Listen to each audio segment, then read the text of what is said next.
Hello everyone, welcome back to new chapter of Charak Samhita Sutra Sthana chapter number 20, जिसका नाम है महारोग अध्याय। तो आज की इस वीडियो में हम इसको कवर करने वाले हैं, तो लगे रहिए हमारे साथ वीडियो के अंत तक। आई होप आपको ये चैप्टर जितना हार्ड लगता है उतना ही आसान लगने लगेगा। तो शुरुआत करते हैं महत्वपूर्ण टीकाकार विमर्श एवं व्याख्या से। तो आचार्य चाक्रपाणी का मत देखते हैं। तो उन्होंने कहते हैं कि पिछले 19वें अध्याय में वात आदि जन्य सामान्य रोगों का विस्तृत वर्णन था। हमने जो पिछले अध्याय में अभी पढ़ा उसमें जिस रोगों के बारे में पढ़ा है उस वो रोग सामान्य रोगों में आता है, और आज जो हम पढ़ने वाले हैं वो आज के चैप्टर में आएगा ननात्मक रोग। ये दोनों फर्क है, हम आगे देखेंगे। सामान्य रोग और ननात्मक रोग में क्या फर्क होता है, ठीक है। अब इस 20वें अध्याय में वात आदि जन्य विशिष्ट रोगों का निरूपण किया जाएगा। चैप्टर के शुरू बता रहे हैं चैप्टर के बारे में क्या क्या होने वाला है इसमें। फिर आचार्य शिवदास सेन का मत यहाँ देखते हैं हम। यहाँ प्रयुक्त महारोग अध्याय है ना, उसी की बात हो रही है। महाशब्द पिछले अध्याय की तुलना में इसके बृहद आयाम को प्रकट करता है। और अध्याय का उद्देश्य देखते हैं। दोषों के स्वतंत्र प्रकटीकरण से उत्पन्न विकारों की स्पष्ट पहचान स्थापित करना, ताकि अचूक चिकित्सा संभव हो सके। मतलब कि ये चैप्टर चिकित्सा के लिए बहुत इंपॉर्टेंट होने वाला है। और इस चैप्टर में क्या हो रहा है, दोषों के स्वतंत्र प्रकटीकरण, मतलब दोषों के एक एक दोष का कौन कौन से रोग उत्पन्न करते हैं उनके बारे में मतलब कि आज स्टडी करने वाले हैं। तो चलिए आगे। सबसे पहले हम देखते हैं सामान्य रोग भेद, ठीक है। हाईलाइट करता हूं मैं। रोगों के मूल भेद की बात करते हैं। तो चार होते हैं, हमने पढ़ा था। आगंतुज और नीज। नीज में कौन कौन सा था? वातज, पित्तज, कफज। टोटल चार हो गए। और रोगत्व की एकता की बात करें, हमने देखा था अगर रोग एक प्रकार का भी होता है, किसके अनुसार? रूजा कष्ट पीड़ा के अनुसार क्या होता है? रोग एक ही तरह का होता है, इसलिए रोगत्व मूलतः एक समान है। ये चार प्रकार का, ये एक प्रकार का भी माना गया है, वो डिपेंड करता है किसके आधार पे आप ले रहे हो। रोगों का द्विविध वर्गीकरण भी हमने देखा था, जिसके अंदर प्रकृति यानी मूल कारण के अनुसार भेद, आगंतुज और नीच थे। और अधिष्ठान के आधार पर भी दो थे, मन और शरीर। तो इस तरह से रोगों का वर्गीकरण होता है, ठीक है। वो डिपेंड करता है कि आप किसके अनुसार आप क्लासिफाई कर रहे हो रोगों की। आगे चलते हैं, हम देखते हैं अब सामान्य रोग भेद विमर्श करते हैं अब थोड़ी सी। रोगों की असंख्यता, मतलब कि रोग की जो रोग होते हैं असंख्य होते हैं, उसके बारे में देखने वाले हैं। रोगों के अगणित यानी कि अपरिसंख्येय होने के चार मुख्य आधार वो कौन कौन से हैं? प्रकृति, अधिष्ठान, लिंग और आयतन। ये जो है, यद्यपि रोगों के मूल वर्गीकरण सीमित है, हमने देखा चार प्रकार का, दो प्रकार का, एक प्रकार का, इस तरह का, लेकिन किंतु निम्नलिखित चार घटकों के विकल्प अनंत होने के कारण विकार असंख्य होते हैं।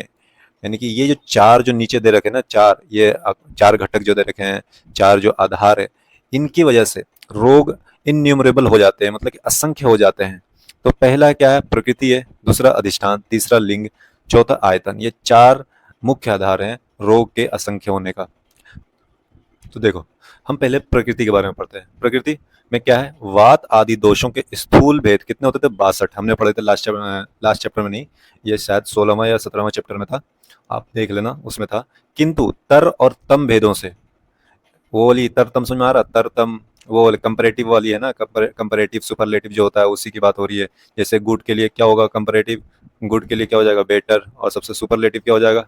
बेस्ट। वो तो ये तर तम इसी में आ गया, ये तर हो जाएगा, ये तम हो जाएगा। इससे कंपेयर कर सकते हो तर तम से, ठीक है। कंपैरेटिव और सुपरलेटिव, तो इस तरह से आप कंपेयर कर सकते हो। तर तम भेदों के कारण ये असंख्य हो जाते हैं। और अधिष्ठान की बात करें, अधिष्ठान मतलब स्थान, रोग कहाँ पे है, और इसके अनुसार अधिष्ठान के कारण भी रोग असंख्य हो जाते हैं। क्यों? अब हमारे शरीर में क्योंकि अंग प्रत्यंग, धातु, मल, शिरा, धमनी और ये स्रोत कितने अनगिनत हैं, इतने हैं कि आप गिन भी नहीं सकते। तो जहां जहां ये रोग होगा वहां वहां अलग अलग रोग उत्पन्न हो सकते हैं, तो इसलिए रोग अनगिनत हो सकते हैं अकॉर्डिंग टू अधिष्ठान, ठीक है। तो जहां दोष आश्रित होते हैं ये सब चीजें। लिंग के अब देखते हैं, लिंग कैसे असंख्य रोग को उत्पन्न करने में मदद करता है। भिन्न भिन्न रोगों और अवस्थाओं में लक्षणों की विभिन्नता असीमित होती है, जिनका पूर्ण वर्णन असंभव है, ठीक है। और आयतन की बात करें तो असात्म इंद्रियार्थ संयोग, प्रज्ञा अपराध और परिणाम के अनंत बाह्य स्वरूप होते हैं। इस वजह से रोग की संख्या असंख्य हो जाती है। ठीक है, ये 4 आधार हैं, इसको ध्यान में रखना। प्रकृति, अधिष्ठान, लिंग और आयतन। आगंतुक और निज रोगों के विशिष्ट कारण देखते हैं। हमने ये देख रखा है, लेकिन यहाँ पे फिर से रिपीट हो रहा है। देखो, ये आगंतुक रोग के कारण हमने देखा था, शस्त्र वस्त्र से कटवट जाने से, ये सब चीजें थी उसमें। तो उसमें भी आज तो इसमें भी यही चीजें होंगी। हमने इसको 1 2 3 पार्ट में डिवाइड कर रखा है। पहला अभिघात एवं यांत्रिक चोट, ये सारे श्लोक में मिल जाएंगे, लेकिन मैंने इसको 3 पार्ट में ऐसे डिवाइड कर रखा ताकि आपको याद करने में और समझने में आसानी हो। ठीक है, तो अभिघात एवं यांत्रिक चोट में क्या क्या आ जाएगा? वही है, नख दंत का लग जाना, ऊंचाई से गिरना, वेद मतलब कांटे या नुकीली चीजें चुभना, बंधन मतलब रस्सी से बांधना, वेष्टन मतलब लपेट जाना, पीड़न मतलब दब जाना। ये सब चीजों से क्या होती है? आगंतुक रोग होते हैं। ठीक है, ये आगंतुक रोग के कारण है। दैविक और आकस्मिक की बात करें तो जैसे दहन, अग्नि से कोई जल गया तो उससे भी आगंतुक रोग हो सकते हैं। शस्त्र, किस शस्त्र ने तेज धार औजार से कट गया, शस्त्र हमने जो जो चैप्टर पढ़ चुके हैं उनमें शस्त्र था, कुश था, यानी धारदार चीजें, ये सब चीजें थी। और अश्नि, अश्नि क्या होती है? आकाशीय बिजली गिरना। ठीक है, तो दहन, शस्त्र और अश्नि से भी आगंतुक रोग होते हैं। अमानुष एवं अदृष्ट देखते हैं। अभिचार, अभिशाप, अभिशंग और भूतोपसर्ग, तो ये 4 कारण ये भी हैं जिसकी वजह से आगंतुक रोग हो सकते हैं। तो श्लोक हम देखें। श्लोक में देखो, मुखानि तु खलु आगंतो नख दर्शन पतन अभिचार अभिशाप अभिशंग अभिघात वयद बंधन वेष्टन पीड़न रज्जु दहन शस्त्र अश्नि। देखो अश्नि आ गया ना, बिजली वाला, आकाशीय बिजली गिरना, भूतोपसर्ग, ये सब चीजें आती है। ये देखो आदि नहीं लिखा हुआ, मतलब कि इसके अलावा भी बहुत सारी चीजें हैं जिससे आगंतुक रोग उत्पन्न हो सकते हैं। निज की बात करें, अब निज वाला आ गया, तो निज का देखो नीचे, निज रोगों का एकमात्र प्रधान और तात्कालिक कारण क्या होता है? वही दोषों का असंतुलित होना, वही चीज है। वात पित्त और कफ का विषम हो जाना, यानी कि असंतुलित हो जाना। जब शरीर के भीतर दोषों की साम्य अवस्था बिगड़ती है तभी निज रोगों की उत्पत्ति संभव होती है। समझ में आ रहा है? तो हमने उसमें जो चैप्टर हमने पढ़ा है उसमें ये भी देखा था कि निज रोग और आगंतुक रोग एक दूसरे से विपरीत होते हैं। वो कैसे होते हैं? निज रोग में पहले दोष विषम होते हैं और आगंतुक में बाद में दोष विषम होते हैं। ठीक है, आगे चलते हैं। देखो, अब हम देखने वाले हैं त्रिविध सामान्य बाह्य हेतु और रोगों के आपसी संबंध। त्रिविध मतलब 3, वो कौन कौन से हैं? देखो, दोनों रोग मतलब कि निज और आगंतुक, दोनों रोगों की बात हो रही है यहाँ पे। दोनों रोगों के 3 सामान्य प्रेरक हैं। कौन कौन से हैं? असात्म इंद्रियार्थ संयोग, प्रज्ञापराध और परिणाम। असात्म इंद्रियार्थ संयोग क्या होता है? संयोग होता है, मतलब कांटेक्ट होता है। किसका? किससे? इंद्रियों का अपने विषयों से कांटेक्ट होता है। वो कैसे होता है? अहितकर, मतलब कि अतियोग, अयोग या मिथ्या योग संयोग होना, वो असात्म इंद्रियार्थ संयोग होता है। जैसे कि हम बात करें अति योग, मतलब किस तरह से ये मतलब होता है, एक एग्जांपल लेते हैं। ठीक है, जैसे इंद्रियां की हम बात कर लेते हैं तो सबसे पहले हम बात करते हैं, जैसे गंध की ले लिया। ठीक है, जैसे 5 होते हैं ना, शब्द स्पर्श रूप रस और गंध। जैसे गंध की बात कर रहे हैं तो गंध में जैसे अयोग क्या हो जाएगा? अयोग की बात करें, जैसे बिल्कुल भी ना सूंघना, ठीक है, ये अयोग में आ जाएगा। अति योग में क्या हो जाएगा? अति योग में अति योग में आ जाएगा कि आप क्या कर रहे हो? स्मेल कर रहे हो बहुत अति तीक्ष्ण या उग्र या अभिषयंती चीजों को। ठीक है, बहुत ज्यादा जैसे तीक्ष्ण हो या फिर कोई उग्र मतलब पंजेंट स्मेल हो, उसको आप यानी सूंघ रहे हो। ठीक है, तो वो आ जाएगा किसमें? अति योग में। और मिथ्या योग में क्या आ जाएगा? मिथ्या योग में क्या ऐसी चीजें सूंघने से मिथ्या योग आ सकती है? जैसे कोई सड़ी चीजें हो, गली चीजें हो, बदबूदार चीजें सूंघना, ये सब चीजों को सूंघने से क्या हो सकता है? जैसे कोई रोटेन हो, जैसे रोटेन स्मेल हो, या पूती हो यानी दुर्गंध आ रही हो बहुत बुरी वाली, या फिर क्या बोल सकते हैं हम कि पॉइजनस एयर हो। ये सब सब क्या हो, ये सबको सूंघने से क्या हो जाएगा? ये सबसे ये कहलाएगा मिथ्या योग। किसका? गंध का। ठीक है, समझ में आया? तो ये आप आगे पढ़ लेना, इसमें आप रोग निदान में भी इसमें इसको डिटेल में है, सेकंड प्रोफ का, उसमें मिल जाएगा। और आगे भी है, इसको एक्सप्लेन है अपने संहिता में भी, इसका अच्छे से एक्सप्लेन कर रखा। अति योग, अयोग, मिथ्या योग। अति योग मतलब बहुत ज़्यादा इस्तेमाल करना, योग मतलब बिल्कुल भी या हीन के बराबर इस्तेमाल करना, या बहुत कम इस्तेमाल करना। मिथ्या योग मतलब उसका गलत तरीके से इस्तेमाल करना, इस तरह से आप समझ सकते हो। प्रज्ञा अपराध की बात करें तो बुद्धि, धृति और स्मृति के भ्रष्ट होने से, क्या बुद्धि, धृति और स्मृति बोल सकते हो, होने से, भ्रष्ट होने से क्या होता है? वो जानबूझकर हितकर अहितकर आहार विहार करता है। ठीक है, उसको बोलते हैं प्रज्ञा अपराध। अब परिणाम की बात करें तो काल, ऋतु और अवस्था का स्वाभाविक विपरिवर्तन, मतलब समझा रहा है? मतलब विपरिवर्तन, जैसे काल, जैसे ऋतु की बात करें, सर्दी के टाइम पे, इसमें भी देखो, जैसे सर्दी के टाइम पे क्या हो रहा है? गर्मी हो रही हो, बरसात के टाइम पे बारिश बारिश ना होकर कुछ बारिश ना हो रही हो, तो ये सब क्या होता है, परिणाम होता है, ठीक है। इनकी वजह से भी, यानी मौसम में जो चीज होना चाहिए वो चीज नहीं है।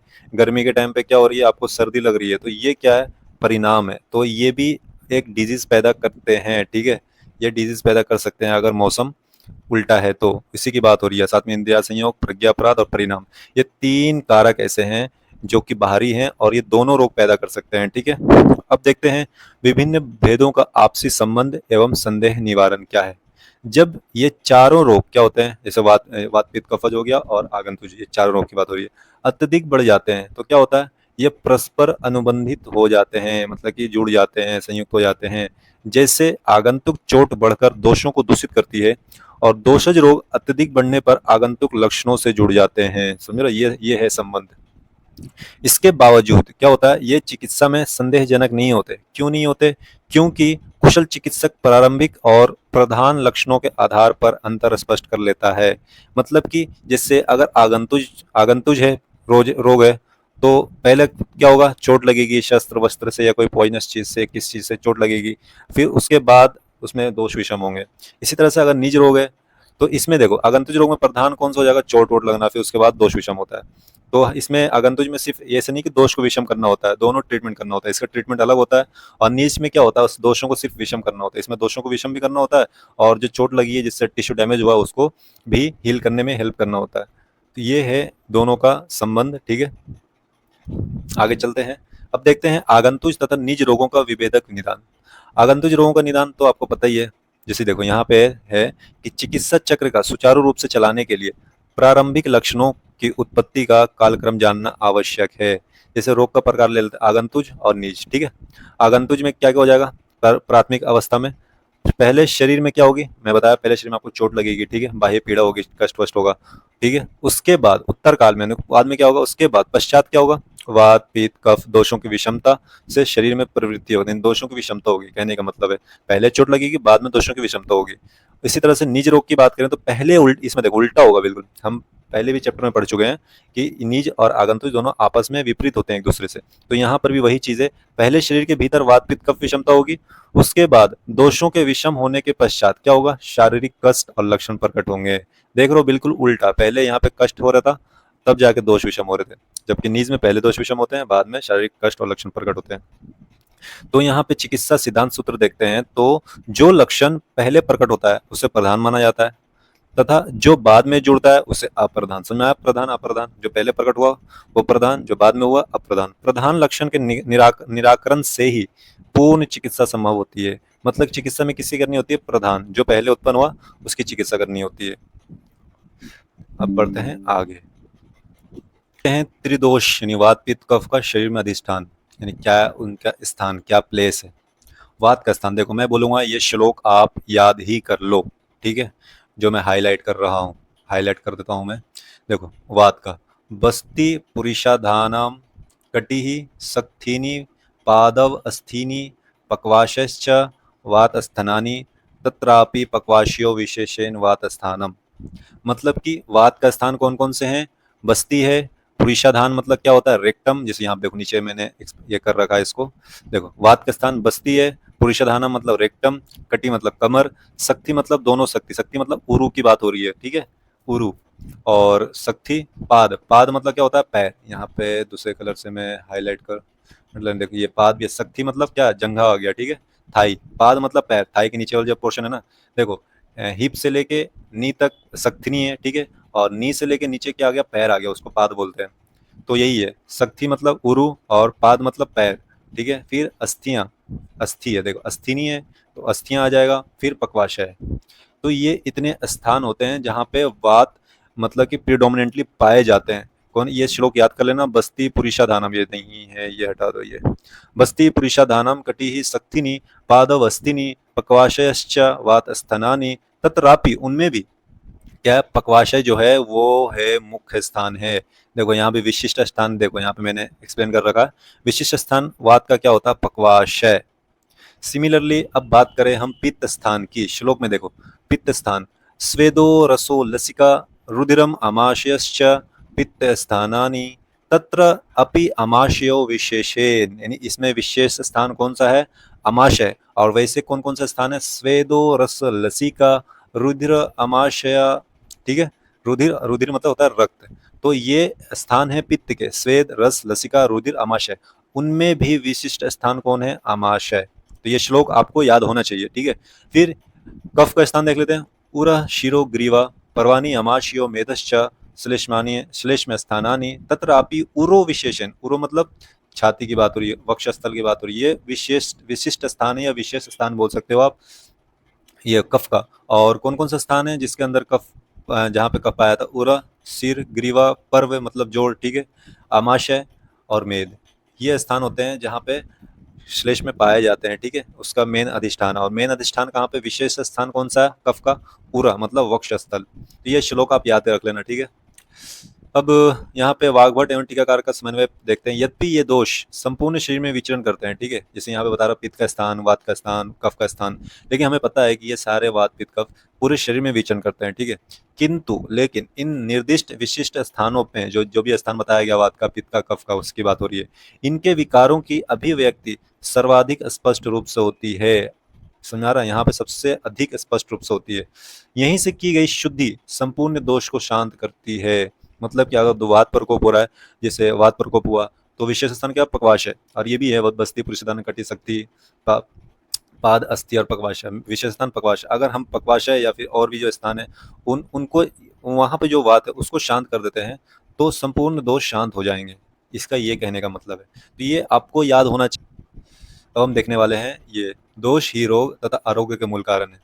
यहाँ पे श्लोक देखो। सर्व शरीर चरस्तु वात पित्त श्लेष्माना सर्व अस्मिन् शरीरे कुपिता अकुपिता शुभ अशुभानि कुर्वन्ति।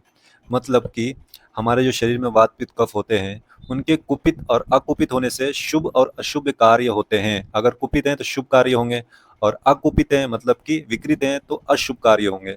इसी को बोलना चाह रहे हैं ये। प्रकृति भूता शुभानि उपचय। देखो, अगर प्रकृति रूप में है मतलब कि नॉर्मल रूप में, बैलेंस में है, तो वो क्या करेंगे? शुभ कार्य करेंगे। वो शुभ कार्य में कौन कौन से होंगे? उपचय करेंगे, बल प्रोवाइड करेंगे, वर्ण अच्छा होगा, कांति अच्छी हो जाएगी, प्रसाद मतलब मन को प्रसन्न रखेगी। इसी तरह से जब वात पित्त कफ दोष विकृत हो जाते हैं तो ये कौन सा? अशुभ कार्य करते हैं। अशुभ कार्य में क्या क्या करेंगे? ये पुनः विकृति आपन्ना मतलब विकृति मतलब लेकर आएंगे, रोग उत्पन्न करेंगे। यही कहना चाह रहा है, ठीक है। तो इसको अब देखो, इसको मैंने समझा रखा है सिंपल लैंग्वेज में, नीचे देखो, इसी को मैं रिपीट फिर से कर देता हूँ। देखो, प्राकृतिक अवस्था में क्या करेंगे? ये शुभ कार्य करेंगे, रोग नहीं, सॉरी, प्राकृतिक अवस्था में शुभ कार्य करेंगे दोष, वात पित्त कफ। और शुभ कार्य कौन कौन से क्या क्या करेंगे? वो उपचय करेंगे। उपचय मतलब शरीर के धातुओं की उचित पुष्टि एवं सम्यक वृद्धि करेंगे, और बल प्रोवाइड करेंगे, यानी कि ओज और व्याधि क्षमत्व मतलब इम्यूनिटी को बनाए रखना, ये काम करेंगे। वर्ण प्रसाद मतलब त्वचा की स्वाभाविक कांति यानी चमक को बनाए रखेगा, और ज्ञान इंद्रिया वो मन को प्रसन्न रखता है जब दोष प्राकृतिक अवस्था में होते हैं, ठीक है। फिर उसके बाद वैकृत, ठीक है। वैकृत मतलब कुपित होते हैं तो अशुभ कार्य करते हैं, और शुभ कार्य में क्या बदला? वो रोग यानी कि प्रोड्यूस करते हैं, रोगों को जन्म देते हैं। जब दोष अपने प्राकृतिक प्रमाण और गुणों से विचलित हो जाते हैं, मतलब कि वो विकृत हो जाते हैं, ऐसा कहने का मतलब है, जब दोष विकृत हो जाते हैं तो ये क्या करते हैं? विकार संज्ञक, विकार मतलब रोग, संज्ञक मतलब नाम, मतलब रोग को जन्म देते हैं जब ये विकृत होते हैं। तो यही विकृत शरीर के विभिन्न स्रोतों और अंगों में अवरोध पैदा कर कष्ट पहुंचाती है। जाहिर सी बात है, अगर विकार होगा तो कष्ट पहुंचाएगा। तो ये शुभ और अशुभ कार्य थे दोष के। कहने का मतलब है कि दोष ही है जो रोग पैदा करता है और आरोग्य को बनाए रखता है, ठीक है। अब आगे चलते हैं, देखते हैं रोगों के सामान्यज तथा ननात्मज भेदों को। मैंने आपको पहले इस स्लाइड में आपको बताया था कि सामान्यज और ननात्मज रोग कौन कौन से होते हैं और इनमें क्या डिफरेंस होता है, वो आगे आएगा। मैंने वैसे बता दिया था, फिर से यहाँ पे रिपीट कर देते हैं, ठीक है। यहाँ पे सामान्यज विकार देखते हैं तो ये वे रोग हैं, विकार मतलब क्या होता है? रोग, ठीक है। विकार ये वे रोग हैं जो वात पित्त कफ में से दो या दो से अधिक, यानी वात पित्त कफ में से दो होगा या दो या तीनों होंगे, दो या दो से अधिक दोषों के संसर्ग या सन्निपात से उत्पन्न होते हैं, ठीक है। पहली बात, सामान्य विकार जो हम अभी पढ़ के आए हैं, ठीक है, ये क्या हो रहे थे? दो या दो से अधिक दोषों के संसर्ग या सन्निपात से उत्पन्न हो रहे थे, अथवा आगंतुक कारणों के सम्मिश्रण से उत्पन्न हो रहे थे, ठीक है। ये सामान्य विकार जो हम तक पढ़ गए हैं।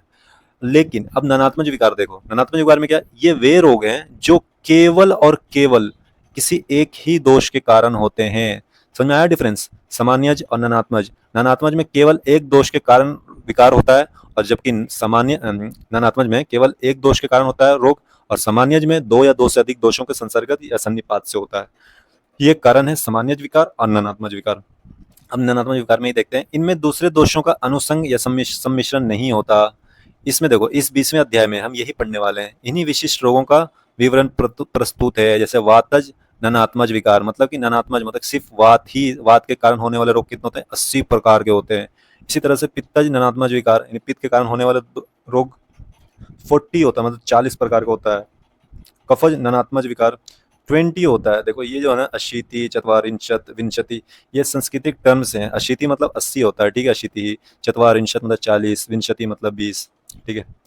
यहाँ पे देखते हैं सामान्य विकार के उदाहरण। जैसे हमने देखा था उदर रोग पढ़े थे। अब बताओ कमेंट में करके बताना उदर रोग के कितने भेद पढ़े थे हमने, ठीक है। इसी तरह से ज्वर, ये सब चीजें जो थी सामान्य विकार हैं, ठीक है। ये किसी एक रोग की वजह से नहीं होता। इनका विस्तृत वर्णन सूत्र स्थान के 19वें अध्याय अष्ट उदरीयम अध्याय में पूर्व ही किया जा चुका है, जैसे कि हम पढ़ चुके हैं।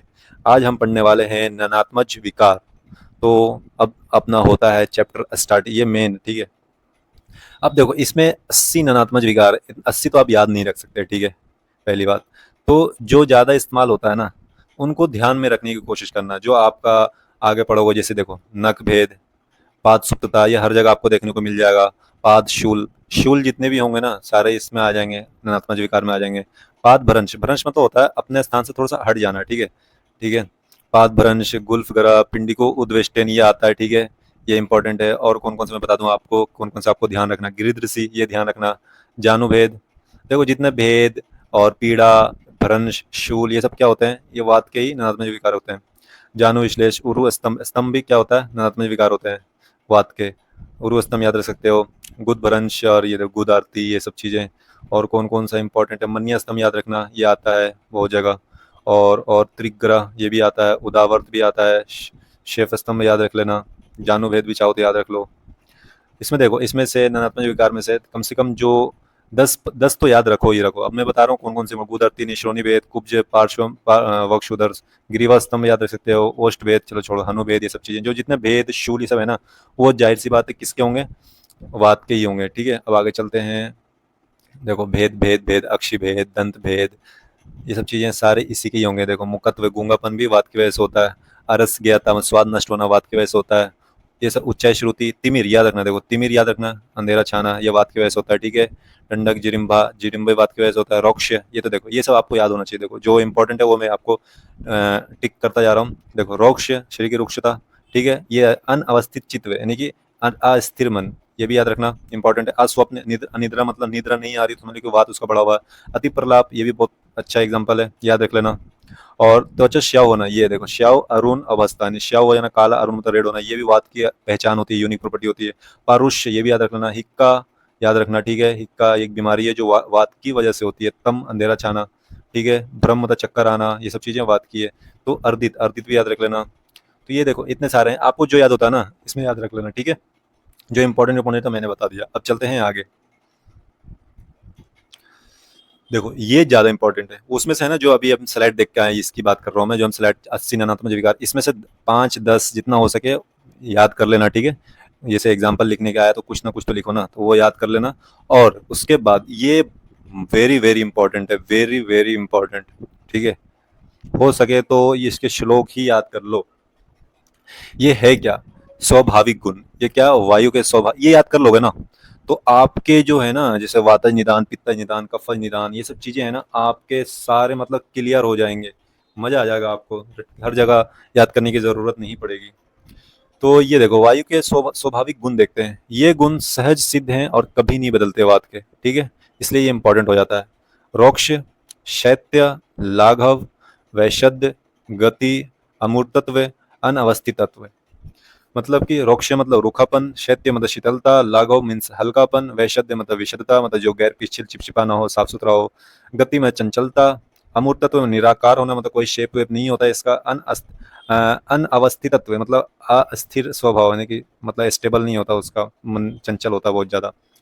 और विभिन्न अंगों में वायु के विशिष्ट वैकृत कर्म क्या क्या होते हैं, ये भी याद रखना। वायु के वैकृत कर्म हम जो अभी पढ़ गए हैं, शुभ और अशुभ कार्य देखे थे, प्राकृतिक कर्म और और वैकृत कर्म के वो सामान्य थे, ठीक है। अब हम देखने वाले हैं एक विशिष्ट, जिस जिस तरह से अभी वायु के देखने वाले हैं, फिर पित्त के देखेंगे, फिर कफ के देखेंगे।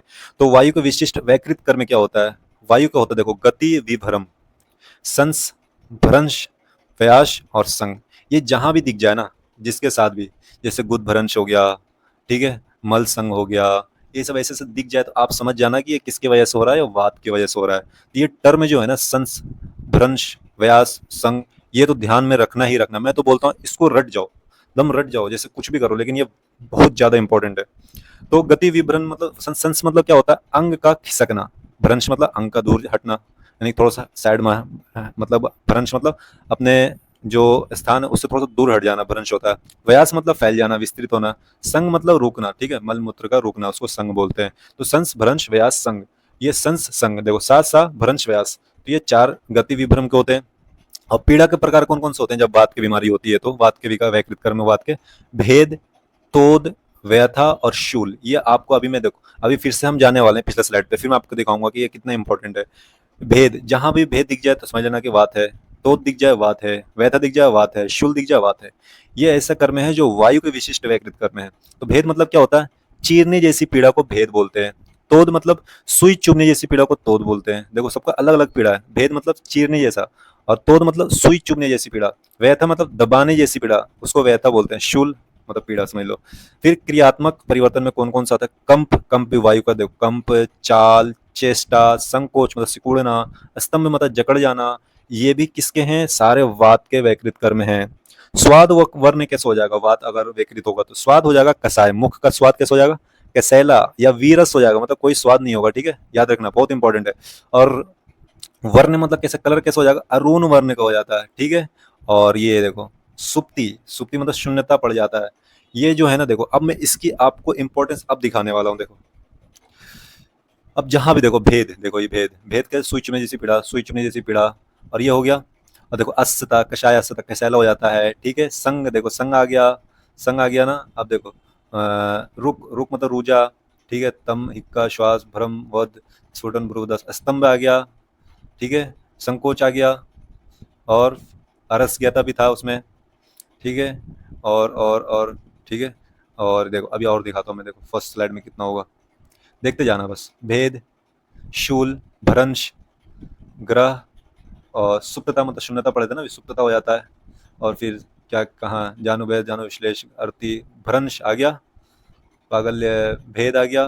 देखो ये देखते जाना, आप देखते जाना इसका कितना इंपॉर्टेंट है, जो अभी मैं आपको पढ़ाया हूँ।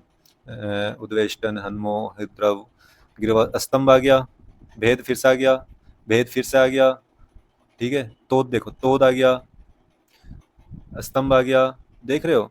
ये सब है ना, बहुत इंपॉर्टेंट ये टर्म है, तो इसको आप ध्यान में ही रखना। देखो ये श्लोक आप याद ही कर लेना, ये वाली हो सके तो प्लीज याद कर लेना। रोक्ष्यम शैत्यम लाघवम, वैशद्यम गति अमूर्तत्वम, ठीक है। अनवस्थितत्वम च इति वायो, वाय का यही है, वायोरात में रूपानी। अब ये सारे देखो ये कर्म आ जाएंगे, वैकृत कर्म। संस, भरंश, व्यास, संग, भेद, साध, हर्ष, दर्श, कंप, वर्ती, कंपवर्ती एक साथ आ जाएगा, चाल, तोद, व्यथा, चेष्टा, आदि, ठीक है। ये सारे इसके अंदर आ जाएंगे। और फिर क्या क्या इसके अंदर है देखो, खर हो जाएगा, खर पुरुष, विशद, ठीक है।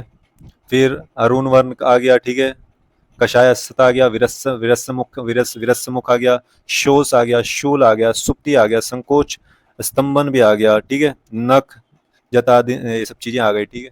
तो ये सारी चीजें है ना, ये टर्म तो आप याद रख ही लेना, ठीक है, हो सके तो ये याद रखना या मत रखना, लेकिन ये जो चीज बताया ना मैंने, ये बहुत इंपॉर्टेंट है मेरे लिए, और आपके लिए भी बहुत ज्यादा इंपॉर्टेंट होने वाला है। अब आगे चलते हैं, अब देखते हैं वात दोष की चिकित्सा एवं बस्ती का सर्वोपरि स्थान। अब चिकित्सा करने वाले हैं, अगर वात दोष, वात प्रकोपित होने की वजह से किसी को बीमारी हो जाती है तो हम उसकी चिकित्सा कैसे करेंगे? तो वात नाशक का मुख्य उपक्रम देखते हैं। सबसे पहले देखो विपरीत रस, यानी देखो आपको पता है कि आपने अगर पढ़ा है, वात वात किसके वजह से प्रकोप होता है? रस बताओ, वो कौन कौन से होते हैं? कटु, तिक्त, कषाय, ठीक है। कटु, तिक्त, कषाय की वजह से वात प्रकोप हो जाते हैं। और इसके जस्ट विपरीत क्या हो जाएगा? मधुर, अम्ल, लवण। तो ये अगर हम लेंगे मधुर, अम्ल, लवण, तो इससे क्या होगा? वात कम हो जाएगा, वात जो प्रकोप है वो शांत हो जाएगी। और क्या ये बोला, विपरीत रस लेना है, मधुर, अम्ल, लवण रसों का प्रयोग करना है। विपरीत गुण मतलब कि ये देखो, वात रुक्ष होता है, शीत होता है तो इसका विपरीत गुण स्निग्ध और उष्ण वीर्य वाले द्रव्य लेंगे। मुख्य शोधन में क्या आ जाएगा, देखो कोई भी शोधन करो तो स्नेहन स्वेदन तो करना ही पड़ेगा। आपने अगर चैप्टर मेरा देखा होगा तो आपको पता ही होगा, ये कोई भी शोधन कर्म करने से पहले स्नेहन स्वेदन करना अनिवार्य होता है। स्नेहन स्वेदन आस्थापान बस्ती करेंगे या फिर अनुवासन बस्ती करेंगे। नस्य वाथर भोजन, अभ्यंग, उत्सादन या और परिषेक, ये सब चीजें कर सकते हैं। अब देखते हैं नियम। मात्रा और काल का उचित विचार करके ही प्रयोग करें, ठीक है। अब देखो यहाँ पे हम क्या, यहाँ पे देखो आस्थापान बस्ती, अनुवासन बस्ती, उसी की बात हो रही है। बस्ती की प्रधानता और शास्त्रीय उपमा दी गई है। आस्थापान और अनुवासन बस्ती सर्वप्रथम पक्वाशय में प्रवेश करती है।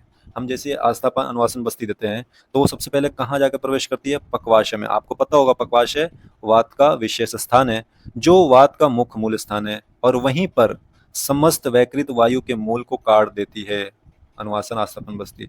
इसके नष्ट होने से संपूर्ण शरीर के वात रोग शांत हो जाते हैं। हमने पहले भी पढ़ा था, अगर इसको अगर शांत कर दिया जाए, ये सब चीज़ों जो उसके जो स्थान है, विशेष स्थान है, तो सर अपने आप सारे रोग उसकी वजह से शांत हो जाते हैं। अब इसकी उपमा किससे दी गई है, वृक्ष उपमा दी गई है। यहाँ पे ये देखो समझा रखा है कि जिस प्रकार पेड़ की जड़ काट देने पर क्या होता है, तना, शाखाएं, अंकुर, फूल, फल और पत्तियां क्या हो जाती है, स्वयं नष्ट हो जाती हैं, वैसे ही बस्ती से वात मूल नष्ट हो जाते हैं। तो वही है, तथा जैसे वन वनस्पति मूले छिन्ने, मतलब वनस्पति के मूल को काटने पर स्कंद मतलब शाखा, क्या, तना, स्कंद मतलब तना हो जाएगा, शाखा मतलब शाखा, प्ररो मतलब अंकुर, कुसुम मतलब हो जाएगा फूल, फल तो फल हो गया, प्लाश मतलब हो गया पत्ते। मतलब ये तन जड़ को काट देने पर तना, शाखाएं, अंकुर, फूल, फल और पत्तियां क्या हो जाती है, नियतो विनाश, यानी कि निश्चित रूप से वो नष्ट हो जाती है। तो वैसे ही अगर बस्ती हम करते हैं, कौन से, आस्थापन अनुवासन बस्ती, तो ये मूल रूप से वात को नष्ट कर देते हैं, ठीक है। आगे चलते हैं, अब करते हैं हम पित्त के ननात्मज विकार की बात करते हैं। पित्त के ननात्मज विकार कितने होते हैं, 40 होते हैं, और वात के कितने थे, 80 थे, ठीक है। इसके 2 गुना थे। अब इसमें कौन कौन से इंपॉर्टेंट है मैं बता दूं। देखो, ओश प्लोश नहीं देखने को मिलता, दाह, दाह तो आपको बता रहा हूँ ना, जहां भी पित्त प्रकोप होगा वहां पे दाह तो मिलना ही मिलना है। दाह, दवथु मतलब वही जलन, धूमक, धूम निकलना, ये भी इंपॉर्टेंट है। अम्लक नहीं दिख, विदाह भी बहुत जगह मिलेगा, अंतरदाह भी मिलने वाला बहुत जगह, अंशदाह, जहाँ पे दाह दाह है ना तो वो मिलेगा ही मिलेगा, ठीक है। उसमें अधिक अतिस्वेद आएगी, ये भी मिलेगा बहुत। अंगंध नहीं है तो दाह, दाह वाला तो याद रहेगा ही आपको। मांस क्लेद, शोणित क्लेद, अंगावरण, त्वग आवरण, चर्मदलन, रक्तकोट, रक्त, और कौन से इंपॉर्टेंट है, रक्तपित्त, ये भी याद रख लेना। रक्तमंडल, रक्त हरितत्व, हरितत्व, तिक्त अस्था। देखो ये तिक्त हो जाता, मुख्य कैसा हो जाता, कड़वा हो जाता, और वायु कैसा था, कसाय अस्था था, या फिर कैसा था, दो था, कसाय अस्था या विरस्ता था, ठीक है। याद रख लेना, तिक्त अस्था। कामला, ठीक है। नीलिका, याद रखना। और पुति मुक्तता, मुंह की दुर्गंध आती है। तृष्णा बहुत ज्यादा लगती है। अतृप्ति, संतोष नहीं मिलता। गुदपाक, पाक वाला देखो, पाक और दाह, ये जहां भी हो उसमें लेना कि ये पित्त की वजह से हो रहा है। अक्षिपाक, गुदपाक, गलपाक, आस्य विपाक, मेधपाक, ठीक है। ये सब तमा प्रवेश, आंखों का आगे अंधेरा छाना, ठीक है। और ये भी इंपॉर्टेंट है, हरित, हरिद्र, नेत्र, मूत्र, वर्चस्व, मतलब मल, नेत्र पीला और हरा हो जाता है। क्या हो जाता है, पीला हरा। हरित मतलब हरा, ठीक है। हरिद्र मतलब पीला, क्या हो जाता है, नेत्र, मूत्र और वर्चस्व। नेत्र मतलब आंखें, मूत्र मतलब यूरिन, वर्चस्व मतलब फीसिस मतलब पुरुष। ये 3 चीज जो होते हैं वो क्या हो जाते हैं, हरा और हरिद्रा, मतलब कि पीला हो जाते हैं। इसको हाईलाइट ही कर देता हूँ, ऐसे पूरा ढंग से नहीं दिख रहा है। तो ये क्या हो जाते हैं, हरित मतलब हरा, हरिद्र मतलब पीला, क्या हो जाता है, नेत्र, मूत्र और वर्चस्व, 3 ये हरा और पीला हो जाता है। और इसी को देखो गंगाधर टीका विमर्श में देखें तो ओश और प्लोश का भेद दाह की तीव्रता और स्थान के आधार पर किया जाता है। जीवादान विरेचन के उपद्रव स्वरूप होने वाले जीव रक्त निर्गम को सूचित करता है, ठीक है। जो जो मैंने टिक लगाया ना वो आपको याद रखना ही रखना है, ठीक है। आगे चलते हैं। ये अब आ गया, देखिए जिस तरह से हमने बात के पढ़े थे, अपरिवर्तनीय आत्मरूप या गुण पढ़े थे, उसी तरह से फिर अब इसके ही पढ़ेंगे, और इसके पित्त के वैकृत कर्म पढ़ेंगे, और बात का तो पढ़ लिया, अब पित्त के पढ़ने वाले हैं। और इसके अपरिवर्तनीय मतलब कि इसके चेंज होने वाले ये गुण, इसके गुण कौन कौन से हैं, औष्ण्य, एक सेकंड, औष्ण्य उसका क्या था, शीत, शैत्य ठंडा था, इसको उल्टा देखो, तीक्ष्ण, द्रवत्व, वर्ण, गंध कैसा होता है, रस कैसा होता है, सरत्व कैसा, ये सब देखना। औष्ण्य मतलब गर्म होता है, ठीक है। ये इसके गुण गर्म, उष्णता, गर्मी इसके गुण है पित्त के। तीक्ष्ण मतलब तीक्ष्ण या तेजी होती है। द्रवत्व मतलब तरलता, मतलब लिक्विड टाइप का होता है। अन अति स्नेह मतलब कम स्निग्ध होना, ठीक है।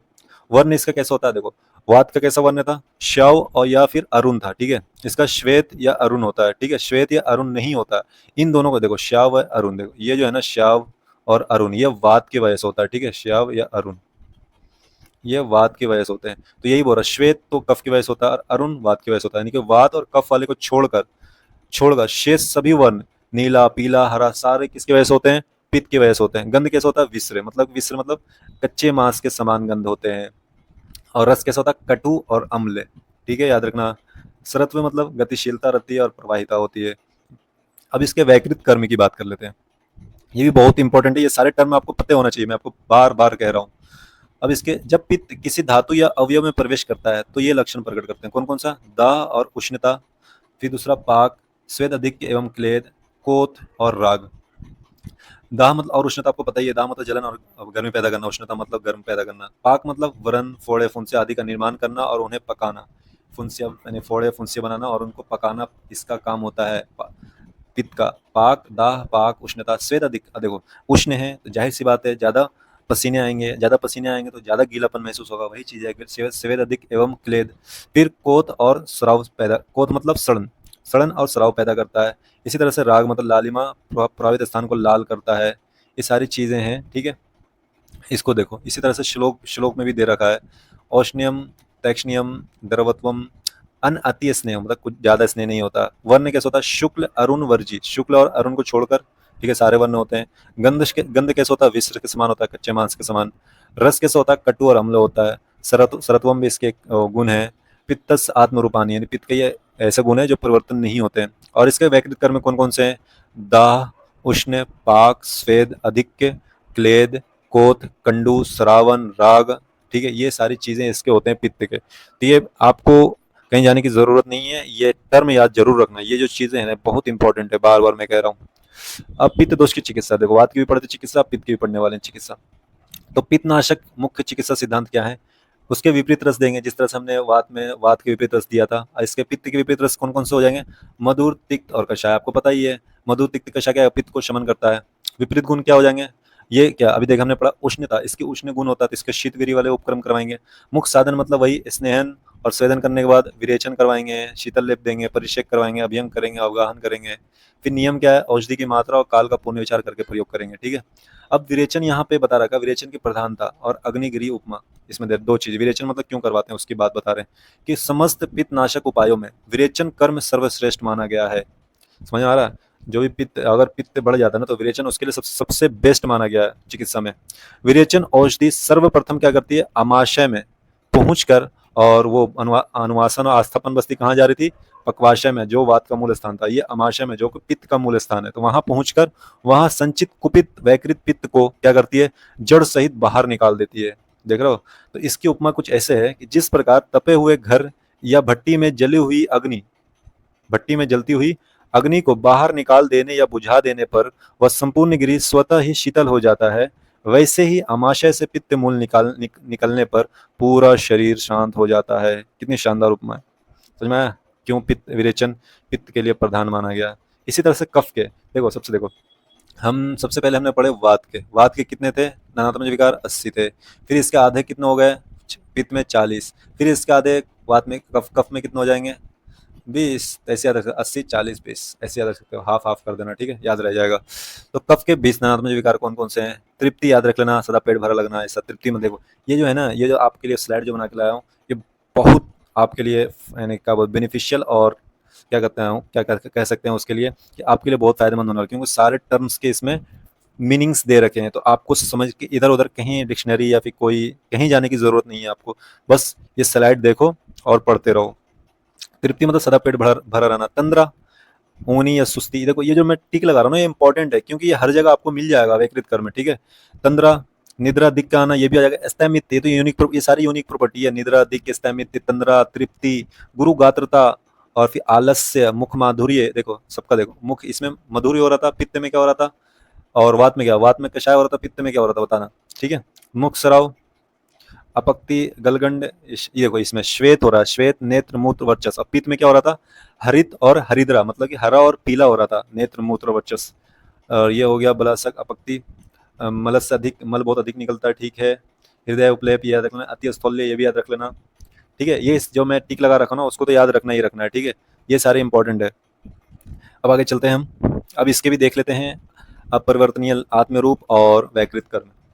तो सबसे पहले हम इसके देखते हैं अपरिवर्तनीय आत्म रूप, क्या क्या कौन कौन से गुण होते हैं। स्नेह होता है, शैत्य होता है, शैत्य वात के भी थे, शौकल्य होता है, गौरव, माधुर्य, स्थैर्य, पैश्चिल्य, मात्स्नेर्य। मतलब स्नेह मतलब पता ही आपको, चिकनापन या स्निग्धता। शैत्य मतलब शीतल होना। शौकल्य मतलब श्वेत वर्ण। वात के क्या था, अरुण वर्ण। श्याव या अरुण थे। पित्त के श्वेत और अरुण को छोड़कर सारे वर्ण थे, इसमें श्वेत है, ठीक है। गौरव का भारीपन। माधुर्य मतलब मीठा स्वाद। स्थैर्य मतलब स्थिरता, दृढ़ता। पैशिल्य मतलब लसदार या पिछल चिपचिपा से होता है ना, उसको पैशिल्य बोलते हैं। मात्सर्य मतलब मसृणता या स्मूथ होना बिल्कुल, ठीक है। शरीर के अंगों में कफ के वैकृत कर्म कौन कौन से होते हैं। इन लक्षणों से युक्त होने पर रोग को कफज निश्चित करें। रोग मतलब कफज रोग ही होगा अगर ये लक्षण आपको मिलते हैं तो। वो कौन कौन से हैं। प्रभावित स्थान पर क्या होगा, शैत्य मतलब सफेदी या शीतलता आना। ठंडा होगा और सफेद होगा तो वो कफज रोग होगा, ठीक है। इसी तरह से कंडू दिख जाए तो ये भी कफ की वजह से होता है। सिमिलरली स्थिरता, भारीपन, शून्यता का अनुभव हो तो भी कफज रोग होता है। फिर क्लेद, क्लेद और उपदेह। क्लेद मतलब गीलापन, उपदेह मतलब मलों की अनुलिप्त होना, ठीक है। बंध मतलब स्रोतों को बंध जाना या जकड़ जाना। और चिरकारित्व, रोगों को लंबे समय तक बनाए रखना। ये सारे इसके वैकृत कर्म हैं कफ के। श्वेत्य श्वेत्य शीतलता, कंडू स्थिरता, भारीपन, सुप्ति, क्लेद, उपदेह, बंध और चिरकारित्व। अब चलते हैं हम आगे। अब देखते हैं इसकी चिकित्सा। चिकित्सा करें तो इसके भी सेम विपरीत रस देंगे, विपरीत गुण वाले द्रव्य देंगे। मुख्य साधन जो है, जो नियम है, सेम नियम है। देश काल मात्रा का प्रमाण मानकर चिकित्सा करें। विपरीत रस क्या क्या आ जाएगा, कटु तिक्त कषाय रस आ जाएगा, ठीक है, सिंपल। विपरीत गुण कौन कौन सा आ जाएंगे, वो तीक्ष्ण, उष्ण, रुक्ष, क्योंकि ये क्या होता है, उष्ण शीत होता है ये, ठीक है। स्निग्ध होता है इसलिए रुक्ष देंगे। तीक्ष्ण ये क्योंकि ये मंद होता है कफ वाले द्रव्य, तो इसके उल्टा विपरीत गुण वाले सारे द्रव्य दे देंगे। इसी तरह से मुख्य साधन स्नेहन विरेचन करके, नहीं सॉरी, स्नेहन और स्वेदन करके वमन, शिरोविरेचन या कड़ा व्यायाम करवाएंगे। अब इसमें देखो वमन की प्रधानता क्यों कहा गया है, कि वमन क्यों करवाना है इसमें, क्यों, क्योंकि ये वमन कर्म सर्वश्रेष्ठ माना जाता है कफ की सभी चिकित्साओं में। जिस तरह से पित्त के सभी चिकित्साओं में विरेचन सर्वश्रेष्ठ माना जाता है, इसी तरह से कफ की सभी चिकित्साओं में वमन कर्म सर्वश्रेष्ठ माना जाता है। वामक औषधियां अमाशय में जाकर, अमाशय में जाती है, जाकर वहां फिर क्या करती है, वक्ष स्थल में स्थित कफ के मूल को मुख मार्ग से ऊपर की ओर फेंक देती है। मतलब अमाशय में जाकर वक्ष स्थल मतलब चेस्ट जो है, उर में स्थित कफ जो होते हैं उसको मूल से उखाड़ कर, जड़ से उखाड़ कर बाहर फेंक देती है, मुख से, यानी कि मुंह से बाहर फेंक देती है। जैसे उल्टी आना जो बोलते हैं ना, उल्टी के रूप में, वोमिटिंग के रूप में उसको बाहर फेंक देती है। जिससे क्या होता है, संपूर्ण शरीर के कफज विकार स्वयं शांत हो जाते हैं। और इसकी उपमा किससे दी है, इसकी उपमा दी है जिस प्रकार खेत की क्यारी का बांध यानी सेतु जिसको बोलते हैं, तोड़ देने पर क्या होता है, सारा जल बाहर निकल जाता है, जिससे धान, जौ, साठिका आदि फसलें जल के अभाव में सूख जाती हैं। वैसे ही कफ मूल निकलने पर रोग शांत हो जाते हैं। क्या बात है, मस्त उपमा है। तो अब चलते हैं हम आगे। रोग, रोगी, रोग परीक्षा, प्रथम कर्तव्य एवं यदृश्य सिद्धि का निषेध। चलो वैद्य का प्राथमिक कर्तव्य देखते हैं। क्या कर्तव्य होता है वैद्य का, ये तो कोई याद रखने वाली बात मुझे लगती नहीं है, लेकिन ये दिखाता है कि परीक्षा क्यों इंपॉर्टेंट है। ये इस श्लोक हमें परीक्षा की इंपॉर्टेंस बताती है कि रोगम आदौ परीक्षेत ततो अनंतरम औषधम ततः कर्म भिषक पश्चात ज्ञान पूर्वम समाचरेत। मतलब कि रोगों को ट्रीट करने से पहले रोगम आदौ परीक्षित, यानी कि किसकी रक्षा करनी चाहिए, परीक्षित मतलब परीक्षा करनी चाहिए, जांच करनी चाहिए, ठीक है। उसके बाद ही रोग की परीक्षा करनी चाहिए, रोगों की जांच करने से पहले। और उसके बाद किसकी परीक्षा करनी चाहिए, औषध की परीक्षा करनी चाहिए। उसके बाद ही हमें कर्म करने चाहिए। चिकित्सक को मतलब चिकित्सा करनी चाहिए। चिकित्सक, इसे कहने का मतलब है कि चिकित्सा करने से पूर्व हमें रोगों की परीक्षा कर लेनी चाहिए और औषधियों की परीक्षा कर लेनी चाहिए, तब हमें कर्म करनी चाहिए। तो इसी को इसमें समझा रहेगा। चिकित्सा प्रारंभ करने से पूर्व सर्वप्रथम रोग की भली भांति परीक्षा करनी चाहिए। उसके बाद तत्पश्चात क्या, रोग के अनुरूप उचित औषध की परीक्षा करनी चाहिए। फिर उसके बाद वैद्य को ज्ञान पूर्वक चिकित्सा कर्म का आचरण करना चाहिए। ऐसा नहीं कि पेशेंट आया और ट्रीटमेंट स्टार्ट कर दिया, ऐसा नहीं होता। संयोगवश सफलता का निषेध, मतलब अब सफलता का क्या निषेध है इसमें बता रखा, जब जो वैद्य रोग को अच्छी तरह समझे बिना ही, यानी कि जो वैद्य रोग को अच्छी तरह समझे बिना ही चिकित्सा कार्य आरंभ कर देता है। जैसे कोई पेशेंट आया, आपने उसको बिना इन्वेस्टिगेशन करे, बिना एग्जामिनेशन करे आपने चिकित्सा ट्रीटमेंट करना स्टार्ट कर दिया, तो उससे क्या होगा, भले ही वो औषध विधान का पूर्ण ज्ञाता हो, मतलब होना चाह रहा है कि भले ही वो बहुत ज्ञाता हो, उसके पास पूर्ण ज्ञान है फार्माकोलॉजी का, फिर भी उसकी सफलता निश्चित नहीं होती। फिर भी वो कंफर्म नहीं है कि उसकी सफलता निश्चित होगी, कि ट्रीटमेंट उसका सक्सेसफुल होगा। यदि उसे सफलता मिलती भी है तो वह केवल क्या होगा, यदृच्छाया होगा, मतलब कि तुक्का लगाना जिसको बोलते हैं, संयोगवश होती है, जिसकी वास्तविक वैद्यकीय सिद्धि नहीं कहा जा सकता। ठीक है, समझ में आया क्यों जरूरी है। तो सबसे पहले परीक्षा करनी चाहिए रोग की, उसके बाद औषधि की, उसके बाद हमें ट्रीटमेंट करनी चाहिए।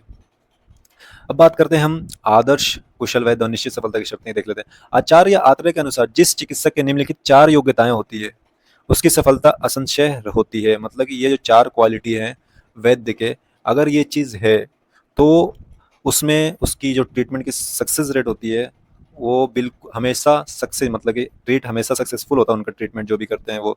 और वो कौन कौन से रोग विशेषज्ञ, मतलब कि रोगों के विशेष भेदों, दोषों के अंश अंश विकल्पों और संसर्ग का गहराई से जानने वाला, मतलब कि रोग विशेष, रोगों को विशेषज्ञ मतलब रोगों को अच्छी तरह से जानने वाला, रोगों के भेद क्या होते हैं, रोगों के अंश के बारे में, उसके विकल्प और उसके हर चीज के बारे में जानने वाला जो होता है उसको रोग विशेषज्ञ बोलते हैं। उसी तरह से सर्व भेषज कोविदा, मतलब कि इसमें देखो ये तो रोगों के बारे में जानकारी रखने वाला को रोग विशेषज्ञ कहते हैं। सर्व भेषज मतलब कि वही सारी दवाइयों के बारे में, समस्त औषधियों के गुण धर्म कल्पना और निर्माण पद्धतियों में पूर्ण कुशल, मतलब सारे औषधियों के बारे में जो जानकारी रखता हो वैसा होना चाहिए ये गुण। पहली योग्यता क्या, रोग की जानकारी। दूसरी योग्यता दवाइयों की जानकारी। तीसरी देश काल ज्ञान, मतलब देश और काल की, देश मतलब यहाँ पे किसकी बात हो रही है, आतुर देश यानी पेशेंट की बात हो रही है, रोगी की बात हो रही है।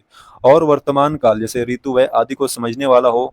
एक तो पेशेंट को समझने वाला हो, पेशेंट कैसा है, बलवान है, कमजोर है, क्या है, किसमें कौन सा वात दोष, उसमें कौन सी किस प्रकृति के है। और काल को देखकर, काल को समझकर चिकित्सा करने वाला हमेशा सक्सेसफुल होता है। प्रमाण ज्ञा मतलब रोगी के बल के अनुसार औषधि की सटीक मात्रा, मात्रा की प्रमाण मतलब यहाँ पे मात्रा की बात हो रही है। आपने देखो ये चारों इंपॉर्टेंट है, क्यों इंपॉर्टेंट मैं बताता हूँ आपको। मात्रा का निर्धारण करने वाला क्यों इंपॉर्टेंट है, अगर आप डॉक्टर हो तो आपको ये भी पता होना चाहिए रोग रोग के बारे में कि ये कौन सा रोग है, उसके ट्रीटमेंट और उसके रोग के लिए कौन सी मेडिसिन चाहिए, और उसके बाद क्या है उसको समझना। मेडिसिन भी होती है ना कि डोज क्या कहते हैं कि दो पेशेंट कैसा है, कमजोर है, उसके मतलब कहाँ पे क्या हुआ, बीमारी है कैसा है, मतलब कि पेशेंट को जानना, ठीक है। रोगी के देश और वर्तमान को समझने वाला, काल को समझने वाला, कौन से मौसम चल रहा है, ये सब चीजें भी पता होना चाहिए। काल के अनुसार भी क्या होता है, मेडिसिन चेंज होती रहती है। फिर इसी तरह से मात्रा, मात्रा भी बहुत इंपॉर्टेंट है। मात्रा डिपेंड करता है कि बच्चा छोटा है बड़ा है, पेशेंट मतलब पेशेंट क्या बच्चा है या बूढ़ा है, उनके उसके अनुसार मात्रा हम निर्धारित करते हैं। तो ये 4 जो योग्यताएं हैं एक वैद्य में होंगी तो हमेशा हमेशा क्या होगी, उसका सक्सेस रेट 100% होगी। तो इसी के साथ हमारा चैप्टर होता है समाप्त। Thank you for watching. At the last but not the least मैं आपसे कहना चाहूँगा, please like and subscribe my channel.